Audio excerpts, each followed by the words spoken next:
یہ تو دیکھیے کاش کہ ہم کو ان کا دماغ پڑھنے والے ہوتے، ہمیں سمجھ آ جاتی کہ وہ کیوں اس طرح کر رہے ہیں. کیونکہ یہ نہیں ہو سکتا کہ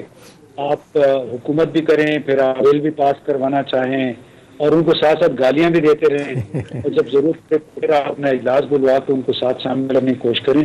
ہمارے جمہوری نظام جو آپ کہیں گے اس میں ممکن نہیں ہے. اب ان کو یہ مشورے کون دے رہا ہے یا ان کی اپنی کنوکشن ہے، اپنا یقین. ٹھیک ہے، اچھی بات ہے جو وہ باتیں کرتے اصولی طور پہ بات صحیح کرتے ہوں گے کہ جن کے خلاف کیسز ہیں ان کے ساتھ ہم ہاتھ کیسے ملائیں. بالکل. لیکن پھر تو ان کو چاہیے کہ سسٹم کو ریپ اپ کریں،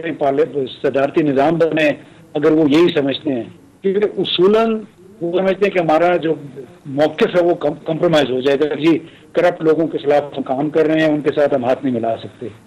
لیکن یہ ایک اقتضاد صورتحال ہے، اقتضاد ہے کہ آپ ایک طرف آپ کو ان کی ضرورت ہے، دوسری طرف آپ کہتے ہیں ان کو بلانا نہیں چاہتے ہیں، رات میں اپنا کام بھی نکلنا چاہتے ہیں. تو جب تک وزیر اعظم اس سے نہیں نکلیں گے، دیکھیے وہ تو بہت بڑے بڑوں نے کہا ہوا ہے، ہماری تاریخ بھی ہے کہ جب مصلحت کے تحت آپ بہت سارے کمپرومائز کرنے پہ مجبور ہو جاتے ہیں. جب اجتماعی مفاد کی بات آتی ہے تو یہاں صرف عمران خان کو وزیر اعظم کو اپنے نقطہ نظر پہ اپنے نظریے کی صداقت کے بارے میں نہیں سوچنا چاہیے، ان کو اجتماعی مفاد کے بارے میں سوچنا چاہیے. اور اجتماعی مفاد یہ ہے کہ یہ ملک اس طریقے سے آگے نکلے جو اس وقت ہم ایک بمر میں پھنسا ہوا ہے. ٹھیک ہے، لیکن امتیاز اس کی ایک اور ڈائمنشن بھی ہے، وہ آپ نہیں سمجھتے کہ بلکہ آئرنی اس وقت یہ ہے کہ یہ جو جن کو کہا گیا چور ہیں، ڈاکو ہیں، لوٹ کے لے گئے، اتنے بلین لے گئے، پھر درمیان میں اسٹیٹمنٹ آتا ہے آدھا دے دیں، 25% دے دیں تو میں ان کو چھوڑ دوں گا. اب سوال یہ ہے کہ 3 سالوں میں اکاؤنٹیبلٹی کا پروسیس جس طرح چلا، کسی کے خلاف کوئی ریفرنس نہیں بن پایا، آخری بندہ 2 سال کے بعد چھوٹ کے آ گیا خوشی شاہ صاحب، اور سپریم کورٹ کہتی ہے کہ جن پہ کوئی کیس نہیں ہے. آپ نہیں سمجھتے کہ ڈائلوٹ ہوتا ہے حکومت کا نقطہ نظر، اور جب لوگ سوال کرتے ہیں کہ جی جن کے خلاف آپ نے باتیں کی کرپشن ایک دھیلے کی ثابت نہیں ہے، وہ جو بار بار انگلی لا کے شہباز شریف صاحب کہتے ہیں ایک ٹکے کی بھی دھیلے بھی ثابت کر دیں تو میں سیاست چھوڑ دوں گا. اب زمینی حقائق تو یہی بتا رہے ہیں نا کہ آپ کا سارا اکاؤنٹیبلٹی کا پروسیس دھڑام کر کے نیچے آ گیا، جس پہ سوالیہ نشان سپریم کورٹ اور ہائی کورٹ بار بار اٹھا رہے ہیں، کسی بندے کو کنوکٹ نہیں کر سکے. آپ ایک ڈھیلا بھی، وہ آپ کو مشہور یاد ہوگا انٹرویو حامد میر کے ساتھ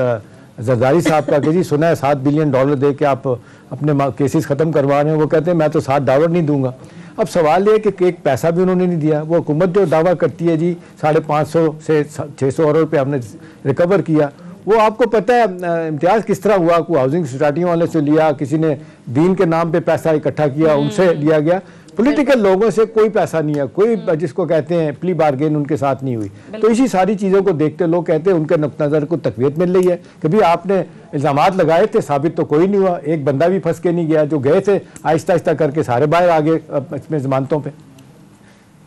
اس پہ تو حکومت کی بہت سبکی ہوئی ہے نا، حکومت یا ہماری اسٹیبلشمنٹ ہے دونوں کی بہت سبکی ہوئی ہے، اس لیے کہ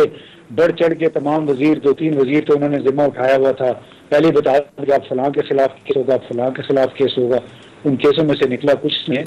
تو اس سے بھی ہمارے جو ریاستی جو ادارے ہیں ان کی ایک نالائکی بھی ظاہر ہوتی ہے. جو آپ چالان بناتے ہیں، اخباری خبریں ان کی بنیاد پہ کئی کیسز بنائے گئے اور نکلا اس میں سے کچھ بھی نہیں. تو بڑی انہوں نے زیادتی کی ہے اپوزیشن کے سیاستدانوں کے ساتھ بھی. چھوٹے موٹے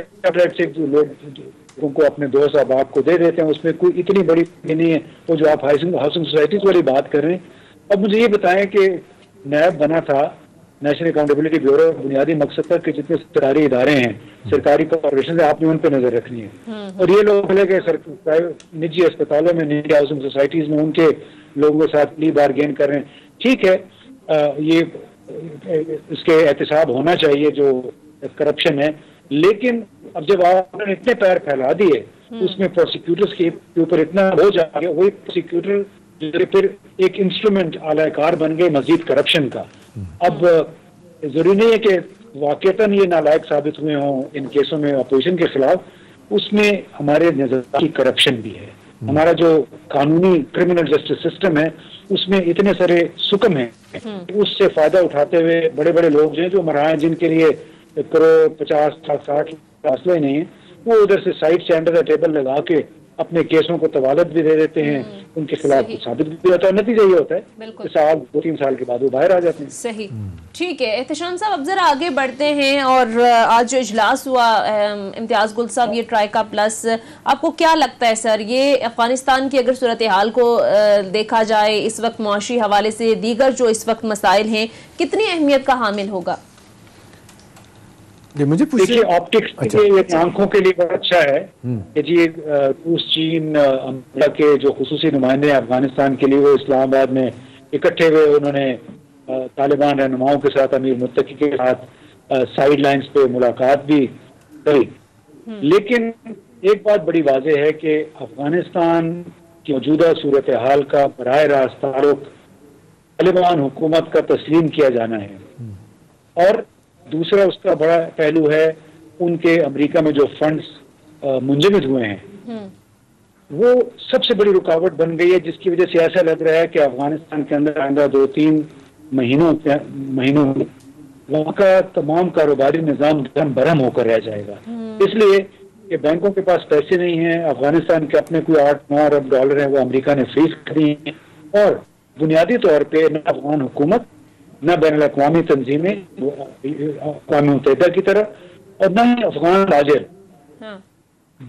بینکاری نظام کو استعمال کر سکتے ہیں، خاص طور پہ ملک سے باہر کے،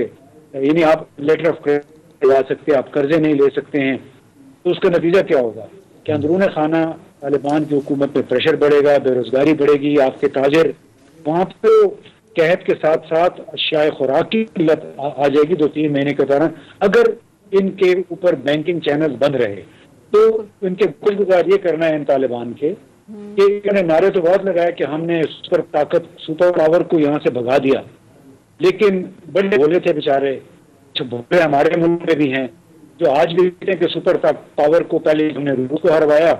اب سپر امریکہ کو لوگوں نے ہرا دیا، وہ بھول گئے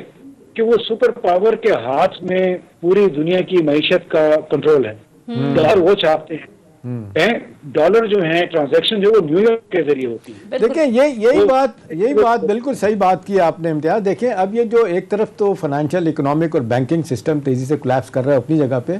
دوسرا جو ہیومینیٹیرین کرائسس، یہ انسانی المیہ جنم دے رہا ہے۔ میں آج دیکھ رہا تھا یونائٹڈ نیشن کی ایک رپورٹس، اس میں کہا جا رہا ہے کہ اگر فوری طور پہ ان کی مدد نہ کی گئی تو 97% لوگ جو ہے نا وہ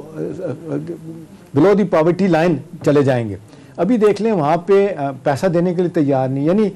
چین نے صرف کیش میں $4 ملین دیے ہیں، $1.2 بلین یورپین یونین نے اعلان کیا ہوا، لیکن امریکہ سے وہ بھی ڈرتے ہیں، جس طرح آپ کی طرف آپ نے اشارہ کیا، وہ بھی کھل کے سامنے نہیں آ رہے۔ پاکستان نے تھوڑی بہت مدد کی، رشیا نے کی، اب اس طریقے سے بھی مدد نہیں ہو رہی کہ بھی یہ ان کو کوئی تھوڑی دیر کے لیے تو سسٹین کر پائیں۔ اب